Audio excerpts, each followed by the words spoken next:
Paramashivoham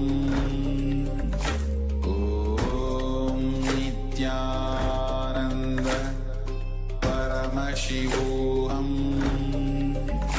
Om Nityananda Paramashivoham Om Nityananda Paramashivoham Om Nityananda Paramashivoham Om Nityananda Paramashivoham Om Nityananda Paramashivoham Om Nityananda Paramashivoham Om Nityananda Paramashivoham Om Nityananda Paramashivoham Om Nityananda Paramashivoham Om Nityananda Paramashivoham Om Nityananda Paramashivoham Nityananda everyone. Yes. So I see many of you are doing the power manifestation. Now it is time for all of you to share the experience of your power manifestation. So all the participants, I request all of you to share how was the power manifestation for all of you. What all Swamiji revealed through your third eye.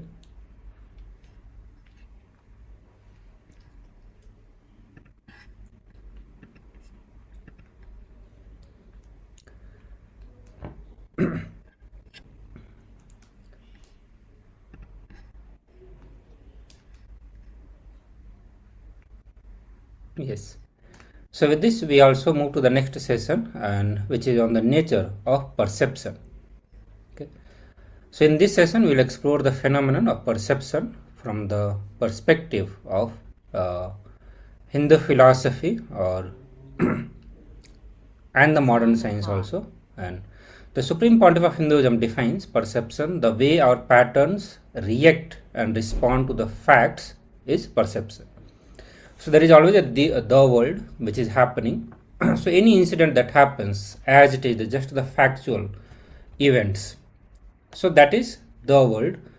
And how we perceive is always decided by the kind of cognitions we have or the kind of patterns we have. And that decides how we are cognizing or receiving the world which is happening, the actual event that is happening. So here Swamiji gives the definition: the way our patterns react and responds to the fact is perception. Okay. So further Swami said that we do not react to life as it happens. We always apply our own cognitions, our own ideas, our own incompletions, and our own perceptions about the life. And after we digest the information we received, we are left with a distorted picture of what is actually factually happening. So any incident that is happening in our life, we do receive the information, process it, and come to certain conclusion. All this happens very fast.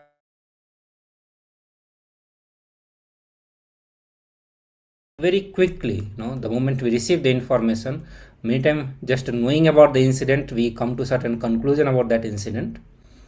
But many times when we receive the information, we always process it and come to certain conclusion rather than what actually is happening. So Swami said that in Vedanta tradition, the Vedanta Sampradaya, the Rajju Sarpa Nyaya, it is one of the very powerful Nyaya. Nyaya means the logic, the multi-dimensional logic. So it can be poorly translated as the logic, but it is more like a multi-dimensional logic of the existence. And it is known as the Rajju Sarpa Nyaya. So there are three different kind of Nyaya in one of the satsangs. The Supreme Pontiff of Hinduism has elaborately discussed on it. We are going to be looking at the Rajju Sarpa Nyaya, where you mistake rope with a snake. So Rajju means the rope and Sarpa means snake. So rope being felt as a snake is called as the Rajju Sarpa Nyaya, but in reality there is no snake. So neither before your perception, during the perception and after the perception, the snake is not there. But because of your fear, for a moment you project rope into a snake. So then suddenly the fear brings a certain intensity into your body. That intensity makes you look deeply into it, and just because of the deep looking, the rope again becomes the rope. But that intensity, if it leads to more ignorance, means moving away from the rope, then forever you will be thinking it is a snake. So this is what happens, that the moment you see some rope, because of the fear or the intensity of fear that is happening, it makes the rope into a snake. But the moment you decide to deeply look into it, the rope again becomes the rope. You see the reality as it is. The Rajju Sarpa Nyayam, being rope being mistaken for the snake. So past, present and future, all these three times understand rope is a rope, but our projection of the fear for a new moment, it becomes snake and gets into the experience, the space of snake, which is the lower reality. So how we respond to the reality, either with awareness of looking through it or escaping from it. If we have the awareness of looking through it, then we are liberated from that perception of snake and free from it. So the nature of perception, the moment we bring our awareness and look into that situation, we experience the reality. But the moment we lose the awareness, the reality gets converted into perception, and it depends on the individual that how he perceives, how he cognizes, or how he processes the information that he receives and comes to conclusion about any incident that is happening in our life.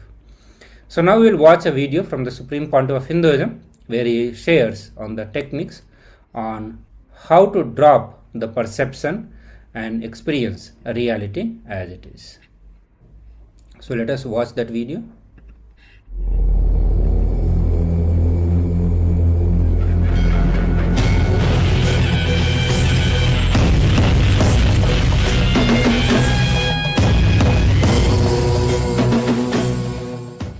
Listen, I'll start with a story. Maybe the story most of you know, but the meaning is really you need to know.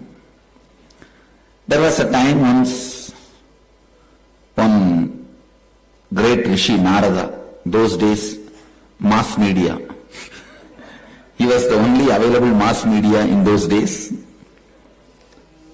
This guy gets a mango, enlightenment mango, and he goes to Kailash. Media always creates trouble, but this guy, whatever trouble he creates, it will always end in good. So he goes to Kailash and says, Mahadeva, I have a mango, enlightenment mango. Anybody eats this will have enlightenment. Mahadeva knows this fellow thoroughly. He said, I already have it, please leave me.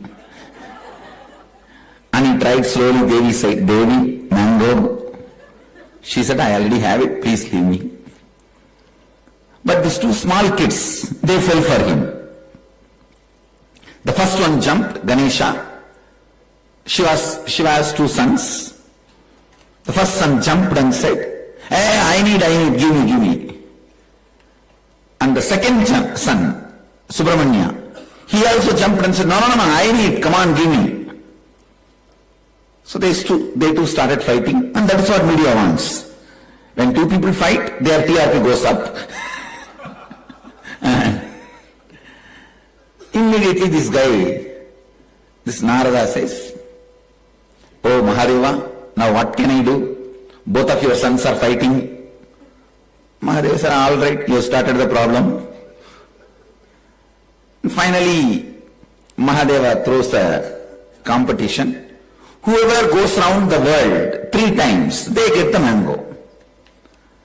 And this younger one has a flight peacock, which can fly. And this guy is a slim, tall, TDH, tall, dark and handsome. And this guy just got into his peacock and flew before even the decision was made, and he already started his journey. He's going round. And this elder one is a fat guy, and his vehicle is mouse. He is like elephant and his vehicle is mouse. What to do? But that guy is a bright guy. He just jumps up and goes around Mahadeva and Devi 3 times. Comes and asks, "Come on, give me the fruit." Mahadeva asks, "What do you mean? You just went both of us round and asking for the fruit." Ganesha beautifully explains, he is going around his world, I went round my world. Understand?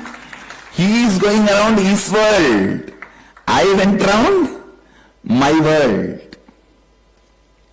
Understand? Each one of us have our own world. Understand? This is the meaning, conclusion of the story. Each one of us have our own world.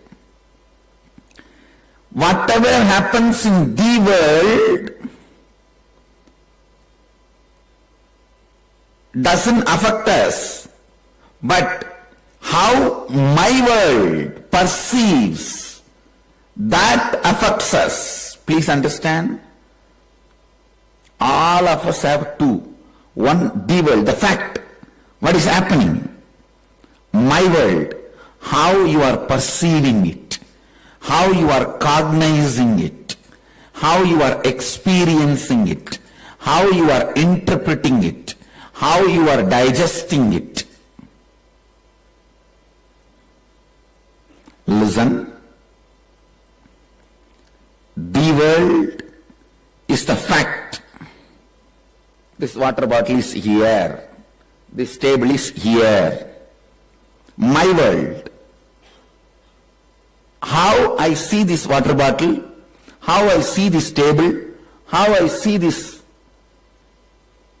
cup, how I perceive them. You can perceive. Swamiji, even if he gets cough, he just sips water, little water and continues class. It's nice. He has a water bottle. You can perceive in any way. See, he drinks only bottled water. He sips tea in a quality cup, and see the teakwood table, and see the way his rolling chair. How you perceive. The world is same, my world differs. My world differs for each one of you. Understand? The world is same, but my world differs for each one of us. Please understand.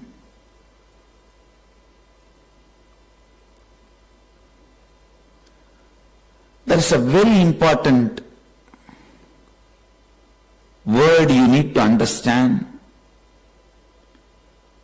I am introducing the toxic molds. Listen to this word, I will define. Toxic molds means once you perceive your husband or wife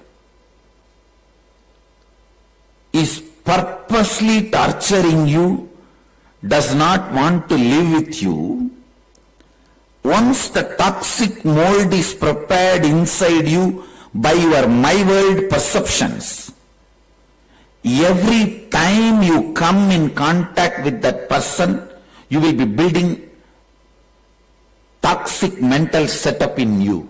Listen.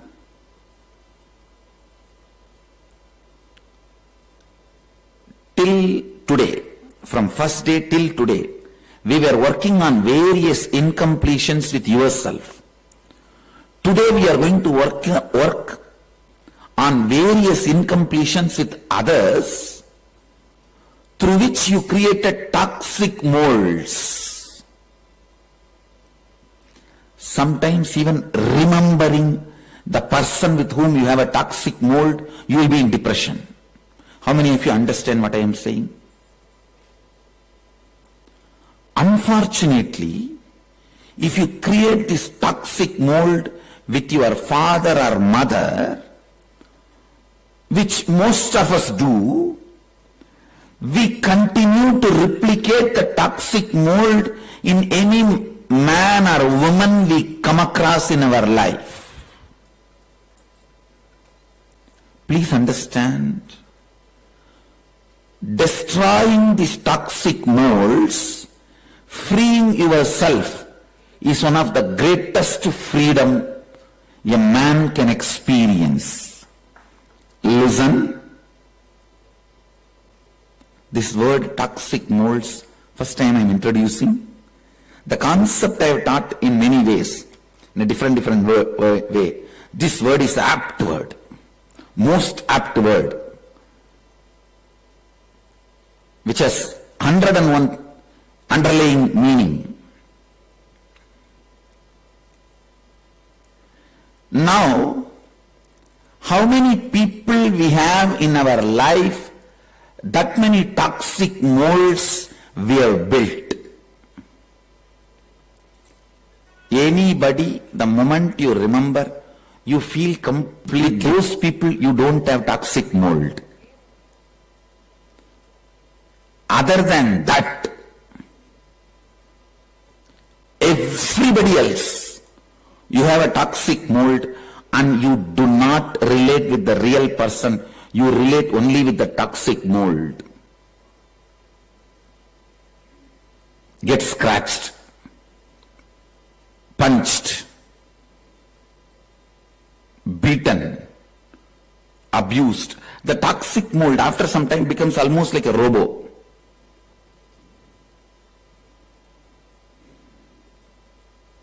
Listen.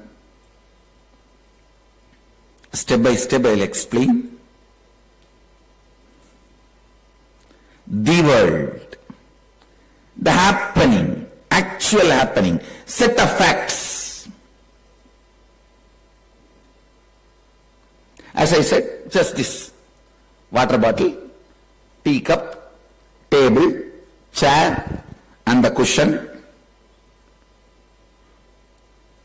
My world, what all this creates in you. For some people, the moment you see all this high reverence, wow, what a blessed chair and cushion. It can always hold Swamiji's feet. It can always be next to him. Somebody can perceive like that, a devotee. For some people, he lives a comfortable life. The moment he turns, two people are there running and giving a coffee, giving a bottle of water. For some, see, he speaks about simple life in the morning satsang, but see the things he is using, things around him. For some people, yes, this is simple. What he is using is simple. So each one can have their own perception. Each one may have their own world, the my world. The world is a fact, my world is the perception. With every person in your life, when you create a strong my world opinion, that becomes toxic mold. When you create a toxic mold about your husband, you always see your husband only through this.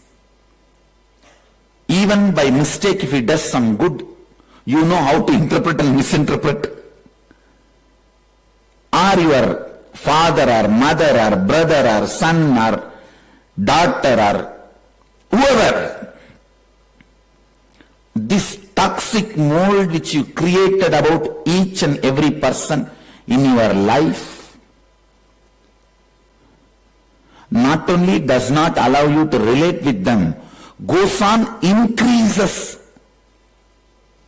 suffering and suffocation in your life. That is why even if you have so many people around you, you feel lonely. You have put yourself in prison. You locked it and threw the key out.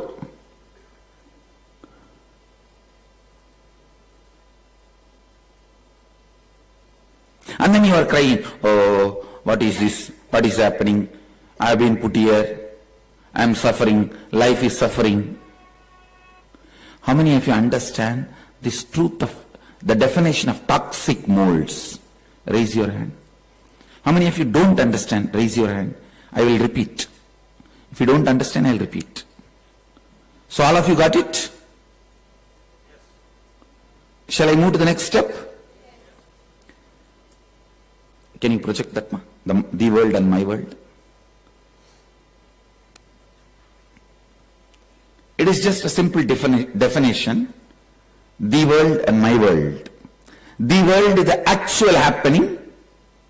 My world is your judgments, labels, ideas, opinions, notions, interpretations, beliefs, experiences, expectations, memories.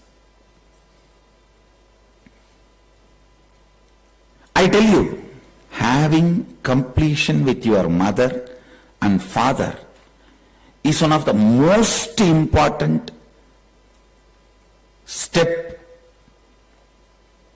any person who wants to achieve anything in his life need to do. Please understand, having completion with your mother and father, because in all women you meet in your life, you will be projecting your mother. In all men you will meet in your life, you will be projecting your father. Please understand. In all men you will project your father. In all women you will project your mother. The good news I have is, because you had an incompletion earlier, you don't have to worry. The great news is, completion can be brought now. It can be brought systematically as a science. I tell you, from my own experience, it is my completion with my mother that is the basic mold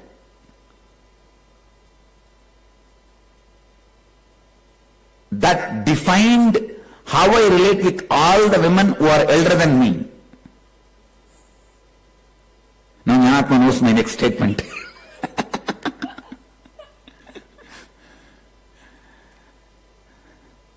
One of my classmates who studied with me,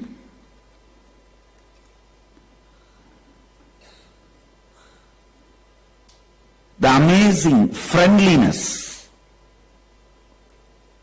I radiated with her, or the experienced with her, that defined my attitude with all the women who are younger to me. Please understand, the completion you carry in your initial part of life, same way, my completion with my father, that radiates in all the relationships I have with men, all the men whom I see in my life. I can see that reflecting. I can see that completion. He set the attitude. The molds through which you relate, whether it is going to be a completion mold or the toxic mold, your completion with your mother and father decides. With your mother and father decides.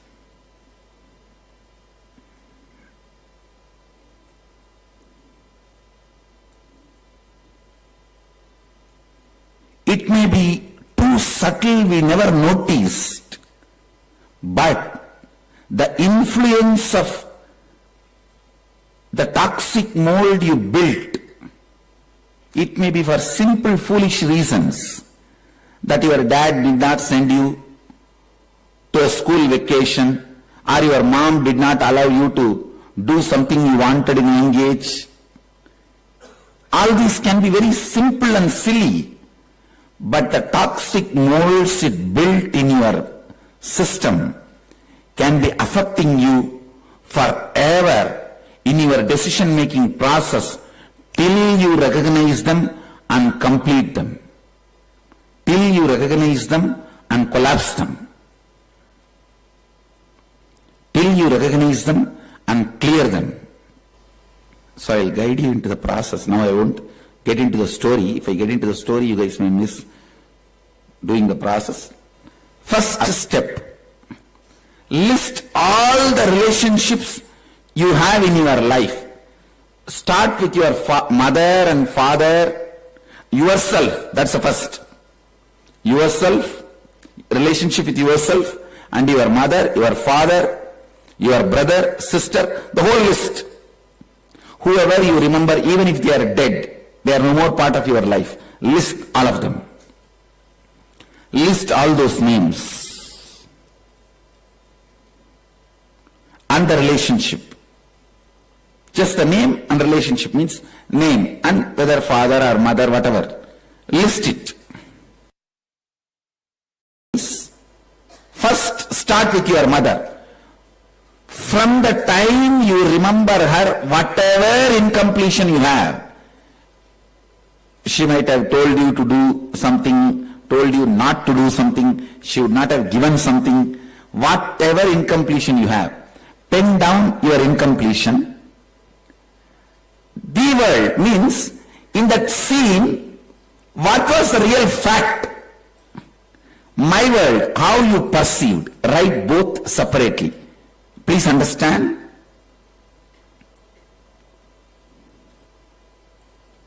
For example, she told you, hey, don't eat the ice cream. The world is, she told not to eat ice cream. My world, she can't stand if I am happy. She can't, whatever you perceived. She can't tolerate if I am enjoying myself. Or sometime even you will perceive in the other way, like, oh, she has so much of care about my health. But what now you perceive is not the thing. What you perceived at that time. How many of you understand? So first, list out with your mother. I mean, whatever incompletions. First with your mother. Then with your father. I think before all that, with yourself.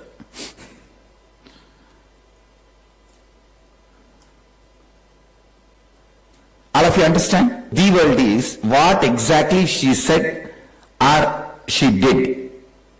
My world is your interpretation about that. Okay. Thank you. Say, she would have raised her voice.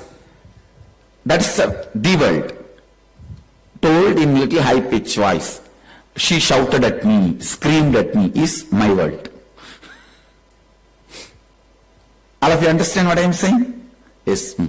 How do we do the world about ourselves?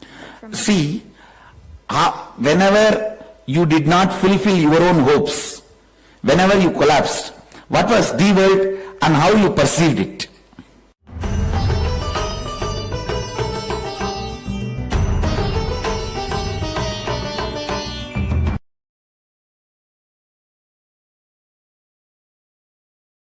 Yes, Nitan everyone. So I hope all of you have written the assignment that Swamiji himself gave. So you are going to make two columns, the world and my world. So in the world, you are going to write actually incident that happened, just the fact and the informations. So in the world, you are going to write the actual incident with the facts and the informations. In my world, how you perceived it, how you cognized it. So you are going to be writing all those things. So please make 2 columns and start this assignment. And also Swamiji gave the example of both of this.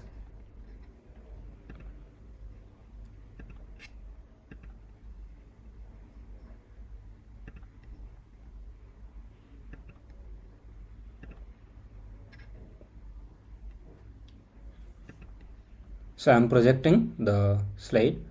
I think but all of you had written. This is a very simple exercise. You have to write the world and my world incident.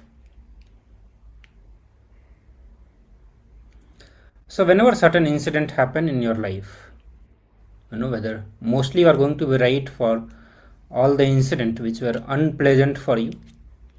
Almost all the completions that we do is for all the unpleasant incidents that happen in our life, because those are the incident which leaves its imprint on us and it continues to impact our present and future. So remember all those incident and write the world and my world. So if you just look into your relationship with your father and mother, that will give you a lot of incidences, and completion with all of that will bring completion with all the male body and the female body in your life. So as Swami said, that all the incompletions that you have with your father, or whatever ideas, opinion that you built, that is what you put on all the male bodies, all the male gender in your life. And how you related with your mother, that decides how you are going to relate with every single woman in your life. So better you do in this part, you look for all those incidents with your father and mother which were unpleasant, and write down the world and my world. So what exactly your mother told and how you perceived it, what exactly your father told and how you perceived it. So try to write at least 10 such incidents. We'll give you a few minutes for this. Please continue. If you have any doubt, if you want to understand the world and my world, you can drop a message.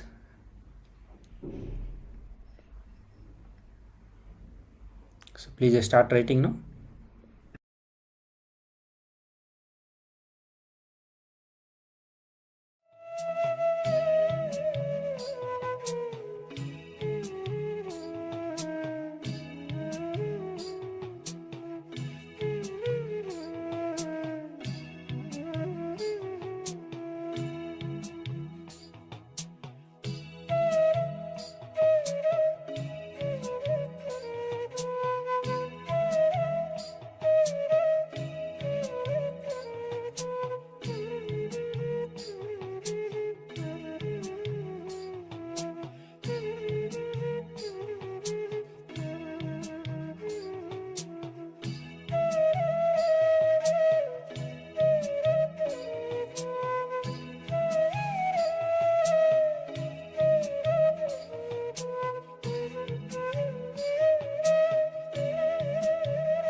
Yes, Nityananda everyone. So how many of you have been writing this assignment, the world and my world?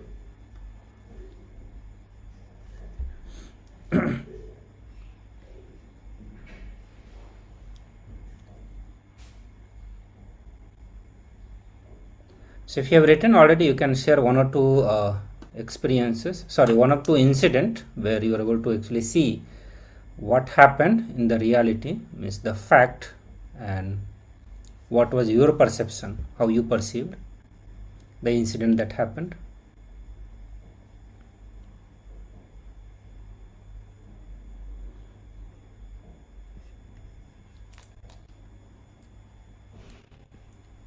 Nothing to share?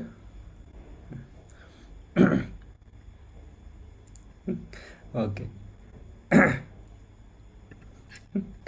Okay, so let's move to the next part, and that is power manifestation. Yeah.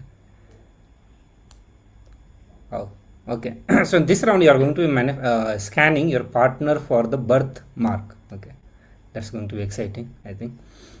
So you need to partner up. Here you can partner up in the Zoom itself. So I think many of the Chinese participants are there in another Zoom room also.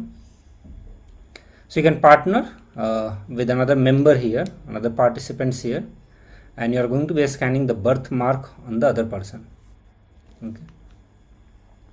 So let us start now. Yes. So please sit straight and close your eyes. And chant Mahavakya. So during all power manifestation, you continue to chant Mahavakya, and at the same time be receptive. Let Swamiji reveal what he wants to reveal. So let all the agitations and irritation that would be happening in the inner space, let it settle down. Relax completely. Be completely passive. Let Paramashiva manifest as he wants to manifest through you, rather than you forcing him to manifest him as you want. So close your eyes and chant Mahavakya. Be loud and be intense. Only when you are loud, no other sounds or no other verbalization that happens continuously will be able to dominate. So we all go through continuous verbalization and the visualization. So when the visualization that is happening is somewhere gets triggered by the various verbalization that happens, to silence all the inner chattering, all the sounds that is happening within, chant Mahavakya loudly. Be very loud.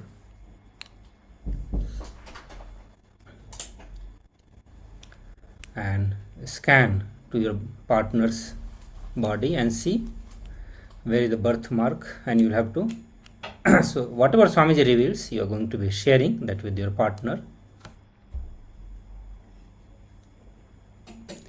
Please start now.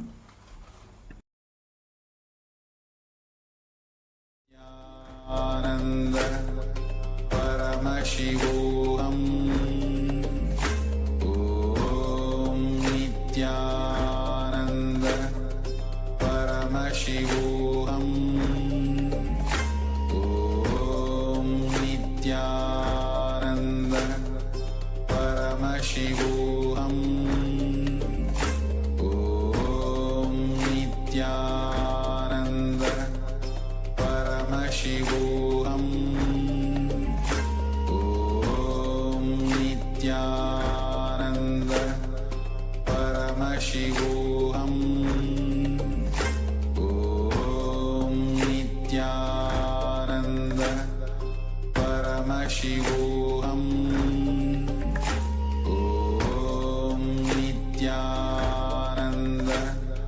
Paramashivoham Om Nityananda Paramashivoham Om Nityananda Paramashivoham Om